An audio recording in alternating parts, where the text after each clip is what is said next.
On this episode of Let's Talk Cincy, we're in Columbus, talking to the Republican governor one-on-one about the initiatives he's put forward to make Ohio safer, from gun laws and penalties to how school safety and mental health play a role, and trying to answer the toughest question, what's being done to get this legislation passed.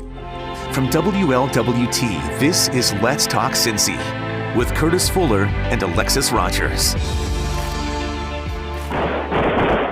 The shooter was able to kill 9 people and injure 26 in less than a minute. We've all seen these on TV, but to have it in your own community and to talk directly to the victims and talk to victims' families certainly brings it home a lot more.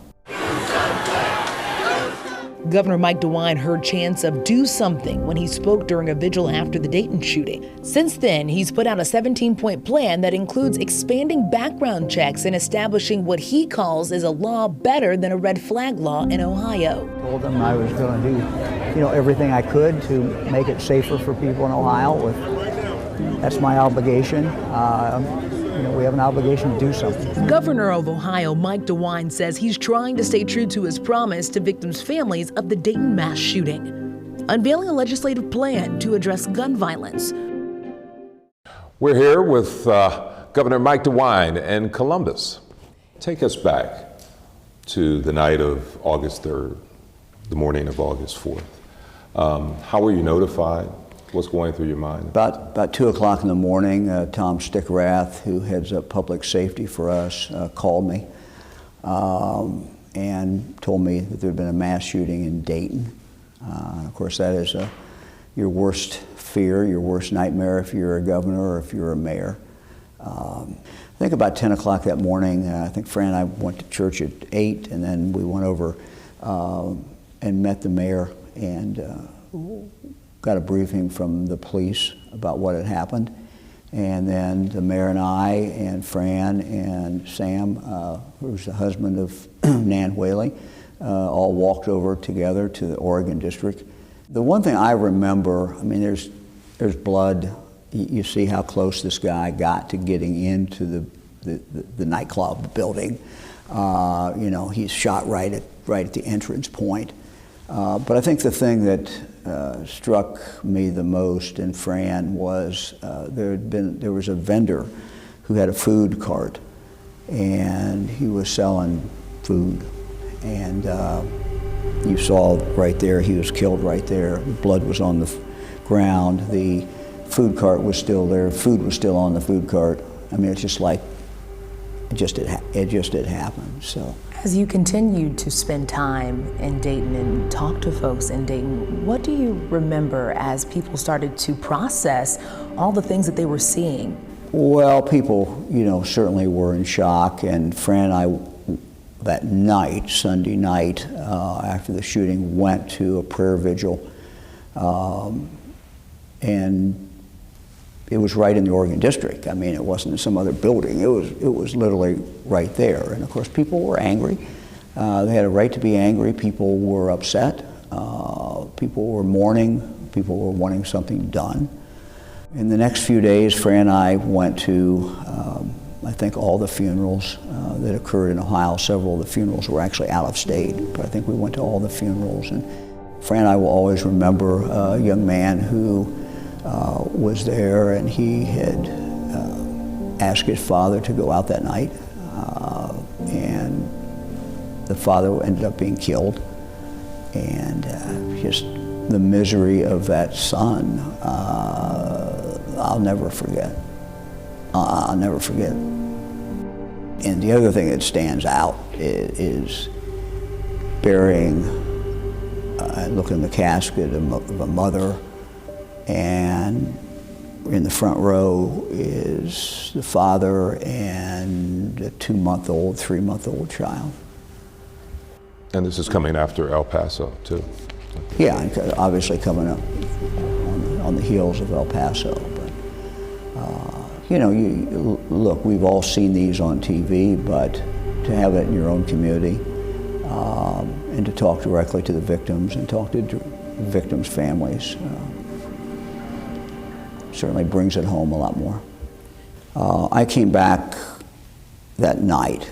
And then the next morning, came in and talked to my team, and I said, look, we've been working on a number of different things. We got to speed this up. Let's put this in a package, and let's tell people what we're going to do.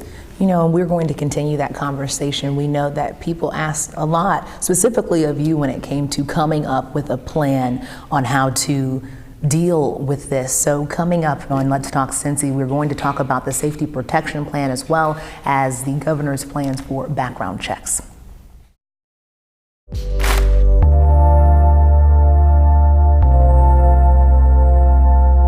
Anybody can go in anywhere and get an assault rifle of mass destruction, and you're not worried about it until things like this happen. And it happened in Dayton, and it happened to my son and my family. So we were just talking about what it was like to be in Dayton in that first 24 hours of everything happening. And I can't help but remember what it was like when you were addressing the crowd and the crowd was asking you to do something. And you said, hey, we will come up with a plan. So let's talk about that plan. We laid out a 17-point plan. I said, each and every one of these parts, I am convinced will save lives. I'm convinced will make us safer. Number two, it has to be constitutional. We have to respect the Second Amendment. And number three, it has to be able to pass in the General Assembly. The truth is that past governors, very, very well-intentioned, have tried to do things, and they ended up with zero. Is that why you left Zero. out? Is that why you left out the background check? And if a criminal wants to steal a gun, we're not impacting that. If a criminal wants to get a gun from another person who's a criminal, you know, no law we pass is going to impact that. But of the guns that are actually legitimately sold, 80% of them go through a background check, and they're sold through registered firearm dealers. You go into a gun store, you go into a Walmart, whatever, and buy a gun, it goes through a national background check. What we're talking about in this whole debate is the other 20%. On one side, people say to me, look, Mike, if I'm selling my gun to my brother, this is ridiculous that I got to go through a background check. On the other hand, the other extreme is if you're selling a gun on the internet and you don't know who this person is, well, hey, you know, we need to be doing something about that. Here's what we devised. It's not a universal background check per se, but we think it really accomplishes it. Currently under Ohio law, it's illegal to sell a gun to someone who is a convicted felon, for example. That is punishable. That is a felony under Ohio law. We up that. We significantly increase the penalty. We increase the penalty to up to 3 years. In addition to that, with our proposed bill, the standard of proof we reduce to negligence. So if you are negligent, doesn't mean you knew, but you were negligent in selling that gun to someone, you can be found guilty and go to prison for up to 3 years. So we've toughened the penalties. At the same time, we've given an incentive for that person to do a background check because the penalty's up. But we also give them an incentive to have a background check, and here's how we do it. We say if you are selling to someone you don't know, and you insist that a background check be done, you insist that that person go into the local sheriff and have a background check and get a certificate that says, I'm clear, and present that to you. If you do that, then you are safe. We are not going to no one can ever charge you with selling a gun to a felon, even if this guy was a felon and the background check for some reason did not show it. So we believe this is going to really incentivize people who are selling to strangers, which is what you worry about, to get a background check and have that background check done. So we think it's just as effective. It also has the advantage that we think it can pass, where we don't think the universal background check could pass. we're going to continue the conversation on the governor's 17-point plan and why he's gone with the safety protection order over a red flag law.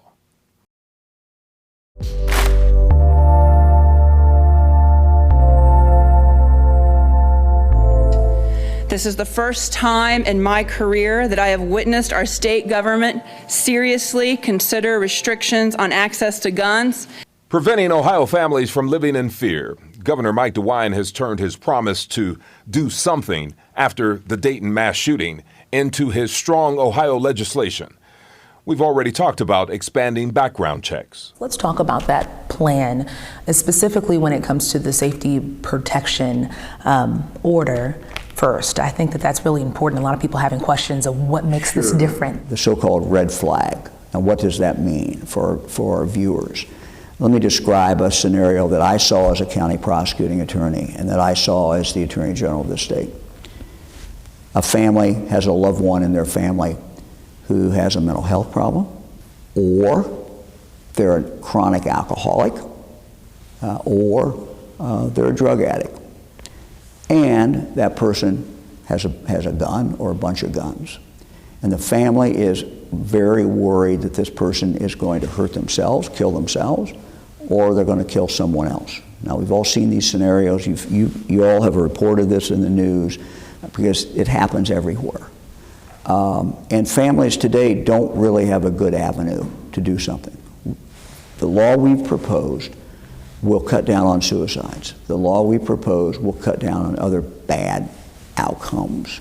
And here's how it works. The family can go to the police, and they can say, look, my brother, we got a problem with my brother. We've got a problem with my son. We've got a problem with my father. And we need help. And so what we do is we allow the police to make an assessment themselves, and if they make an assessment, they then can pick that person up and take them involuntarily into a hospital. They have to be evaluated. Somebody who is an expert in this area has to do the evaluation. Then it goes to the probate court, and it's due process. Person has a right to show up.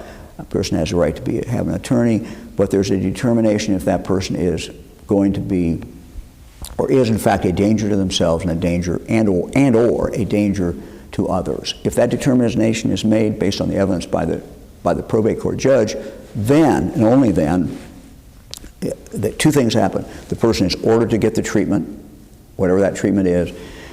On the other hand, the police are then ordered and given a certificate, given an order from the court to go get the guns.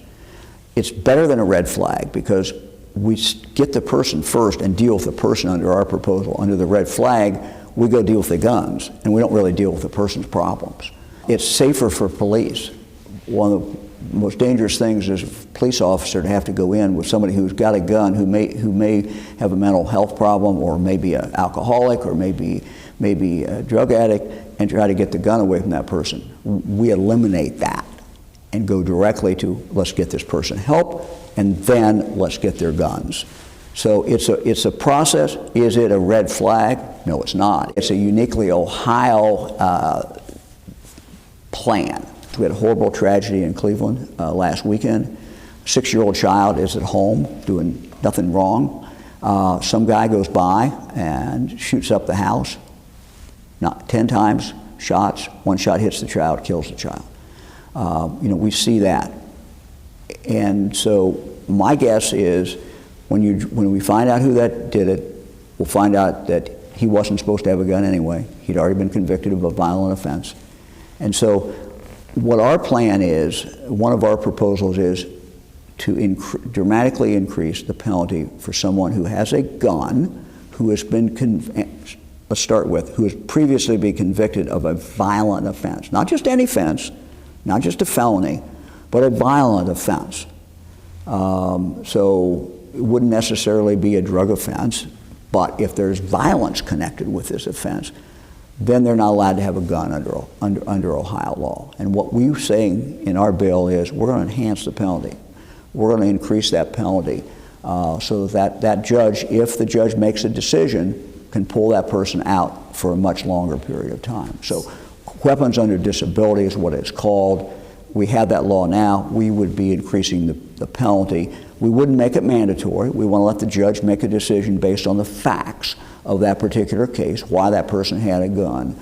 But I'll tell you, and you can talk to police in city after city, you got a small number of people who are convicted felons, violent offenders, and still have a gun. And if we find them in possession of a gun, if the police find them in possession of a gun, we ought to be able to yank them out get them tried, and frankly, separate them from the community, and we will save a lot of lives. A lot of folks have had that question of how is the safety protection order any different from pink slip? Well, we dreamed it up, frankly, but we didn't dream it up ourselves. We went and talked to a lot of people, and we talked to police, and we talked about how the current pink slip, so-called pink slip law, works.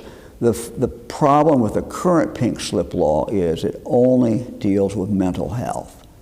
So let's take a guy, and let's say I've got a brother. I love him, but he's a long-time alcoholic. And man, he's drinking, and every time he starts drinking, because he hardly ever stops, he does irrational things. He's got a whole bunch of guns. Under the pink slip law today, we can't use that system. So we have added alcoholic, we have added drug person who is on drugs and taking drugs. We think by expanding that, we're going to deal with a lot of problems that really can't be dealt with very well today. Let's talk about schools. There have been so many different instances all throughout Ohio. I know in Cincinnati we felt it in many different ways when it comes to suicide, when it comes to just safety in general. We've even talked to our school superintendent in Cincinnati, and her saying that it's created jobs because it's such a need. We know that there's this center here, but how does it work with each particular school? Are they updated every day when there's a threat? How does it work? Well, we're just now in the process of putting the school safety center together. It made sense to us that there needs to be someplace centrally located where we can give help to our local schools. So we're going to give help to those schools in several areas. One is training, threat assessment. The FBI, for example, has a whole matrix that you can go through if you think someone is a threat. We mentioned earlier in the program the $675 million that we've set aside for our local schools. That goes to the schools. They can spend it how they want to, but they have to spend it in regard to what we call wraparound services. So that could be more counselors. This could be more mental health help. This could be referring a child for mental health help. Again, it's not just the school shootings we're worried about. We've seen the suicide rate among our young people go up dramatically. I mean, I cannot think of anything as a parent, grandparent, more heartbreaking than to talk to a parent, as I have, who has lost a child to suicide. It's heartbreaking. So we believe clearly that this money that the General Assembly approved, that we asked for, will be used and will help deal with the suicide problem. We also have a situation where a school is going to be able, if they've got a child or if they see some threats, they can refer it to our center, and we can do a search on social media. In other words, we can try to fill the rest of the picture out and see what that child has been posting. We're not going in and looking at everybody's social media. That's not what we're trying to do. But if there are key words that are being used, we have the ability many times to be able to catch that and then to drill down and to see what that person is talking about. You know, as a parent, now as a grandparent, you used to think schools were the safest place your child could be for 6, 7, 8 hours a day, and they really were. Maybe not the trip to school, but once the child got in school, you thought, the child's safe. And statistically, that was absolutely true. But today, we've seen enough shootings, we've seen enough tragedies in schools that we know that that can occur any place. We have to do as much as we can to give our schools more tools, more ability to keep our kids safe. Making people think twice about breaking the law. Coming up next on Let's Talk Cincy, we're continuing the conversation on the governor's Strong Ohio plan with how he's strengthening penalties on crimes involving guns.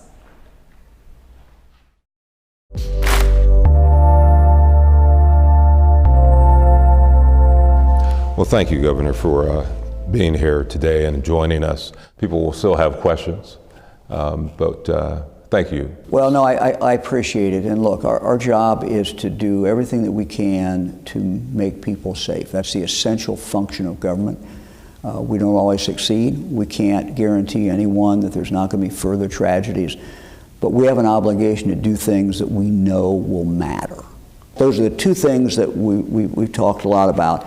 One thing that doesn't get much reported, and what I wanted to put in here, and something I've worked on and been thinking about for a number of years, is this problem.